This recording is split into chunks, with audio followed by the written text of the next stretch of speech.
मित्रों, जो सर्वांगासन है, जैसा कि नाम से पता चलता है, सभी अंगों का एक साथ में देखभाल करता है। तो हमारे जो सर्कुलेटरी सिस्टम है, बॉडी के सर्कुलेटरी सिस्टम से होने वाले सारे रोग दूर होते हैं। पैराथायराइड ग्लैंड को एक्टिवेट करता है। तो ये सारे लाभ इससे होते हैं।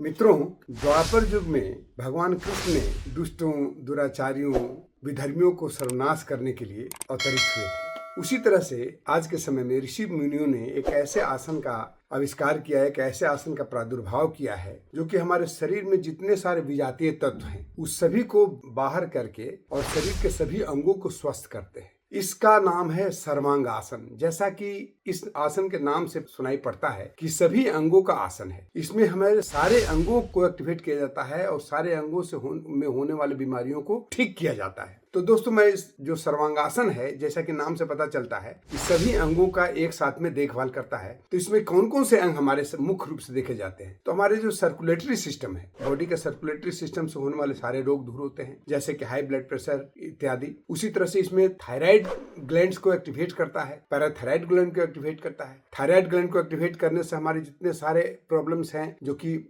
मोटापा से रिलेटेड या अन्य बहुत सारे प्रॉब्लम्स हैं, हार्मोन्स को ठीक करता है। पैराथायराइड ग्लैंड को ठीक होने से हमारे ब्लड में कैल्शियम के जमाव कम होता ही नहीं है, बल्कि दूर हो जाता है और हड्डियां मजबूत होती है। उसी तरह से डाइजेस्टिव सिस्टम मजबूत होता है। हमारे प्रजनन तंत्र के सारे अंग इसमें काफी लाभान्वित होते हैं, जैसे कि हमारे माताओं बहनों में ओवरीज, यूटेरस या प्रजनन होने के बाद में जो मेनोपॉज के प्रॉब्लम्स होता है वो, उसके अलावा फिर महावारी से रिलेटेड प्रॉब्लम्स सारे इसमें ठीक होते हैं। इसके साथ साथ में नपुंसकता दूर होती है और हम पुरुषों में प्रोस्टेट के प्रॉब्लम, आपको हाइड्रोसिल के प्रॉब्लम, ये सारे इससे ठीक होते हैं। तो ये बहुत ही शानदार आसन है। इसके साथ साथ में आपको दमा, यानी जो हमारे रेस्पिरेटरी सिस्टम से रिलेटेड प्रॉब्लम्स है, जैसे दमा हुआ, कफ हुआ, कफ से रिलेटेड सारे प्रॉब्लम। उसका डायबिटीज हमारे जो सबसे आज के डेट में प्रचलित प्रॉब्लम है, जो कि बहुत ही हार्मफुल है, डायबिटीज ठीक होता है। बवासीर में ये काफी लाभ पहुंचाता है।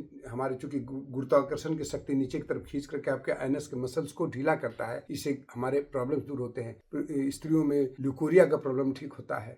इसके साथ साथ में चूंकि ब्लड का सर्कुलेशन हमारे मस्तिष्क क्षेत्र में बढ़ जाता है, इसलिए ऑक्सीजन का सप्लाई हमारे मस्तिष्क क्षेत्र में बेटर होता है, जिसके कारण हमारे मस्तिष्क में ज्यादा शांति आती है, हम ज्यादा आनंदित महसूस करते हैं। तो ये सारे लाभ इससे होते हैं। अब मैं इसको करके आपको दिखाता हूँ। इतना ही नहीं, बहुत सारे अनेक लाभ हैं जो कि मैं आपको बताने जाऊंगा तो और 2 मिनट समय लग जाएगा। तो अब मैं इसको दिखाने जाता हूँ। इसको सही तरीका से करना बहुत जरूरी है, ध्यान रखिएगा। सही विधि से करना इसको बहुत जरूरी है। इसके लिए क्या करते हैं कि हम सबसे पहले आराम से एक कम्बल जैसा या एक हल्का मोटा कम्बल, जिसे हमारे पास कारपेट है, कारपेट के ऊपर में एक मैट रखा हुआ है, उस तरह से आप भी कारपेट या तो कम्बल ले लीजिएगा, उसे 2 तह कर लीजिएगा, ताकि आपका बॉडी सही नीचे में हल्का कुशन होना जरूरी है, ध्यान रखिएगा।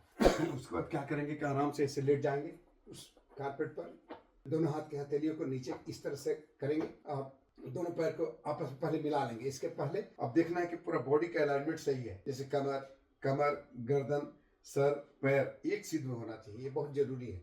हाथ के हथेलियां नीचे रहेंगी। अब इससे क्या करेंगे कि हम लोग धीरे से इसको पुश करेंगे, आराम से इस पुश करके यहाँ पर लेके आएंगे और उसके बाद धीरे से इस पोजीशन में थोड़ा देर रुकेंगे। फिर दोनों हाथों से, हथेलियों से अपने हिप को धीरे से उठाएंगे, ऐसे करके श्वास भरते हुए, और इस तरह से ऐसे लेके जाएंगे। अब धीरे धीरे सीधा करते हुए हम आगे बढ़ते चले जाएंगे। अब देखेंगे कि दोनों हाथ एक जगह पर मिले होने चाहिए पीठ में। तो एक एक कसेरू को हम इस तरह से सीधा रखेंगे। अब ठुड्डी को देखना है कि छाती से लगा हुआ है। ठुड्डी से छाती से लग जाए और पैर यदि बिल्कुल वर्टिकल हो तो समझिए कि आपका ये आसन सही ढंग से हो रहा है। इस पोजीशन में नए अभ्यासी को 30 सेकंड से ज्यादा नहीं रुकना है। इस पोजीशन में रुकने के बाद अब आने का तरीका, आप धीरे से पैर को पीछे की तरफ ले जाए, हाथ को सपोर्ट लेते हुए ऐसे, और धीरे धीरे इसको सरकाते हुए ऐसे लेके आ जाए और इस तरह से ऐसे यहीं पर रुक जाए। हाथ को यहाँ पर रखें। उसके बाद धीरे से दोनों पैरों को नीचे, पटकना नहीं, आराम से लेके आना है। तो इस तरह से ऐसे करना है। और उसके बाद फिर इसका अपोजिट आसन करना जरूरी है। तो अपोजिट आसन में आप कुछ भी कर सकते हैं, मत्स्यासन कर सकते हैं या उष्ट्रासन कर सकते हैं। उष्ट्रासन करके मैं दिखा देता हूँ थोड़ा इस तरह से, आप ऐसे कर लेते हैं तो आपको अपोजिट आसन हो गया।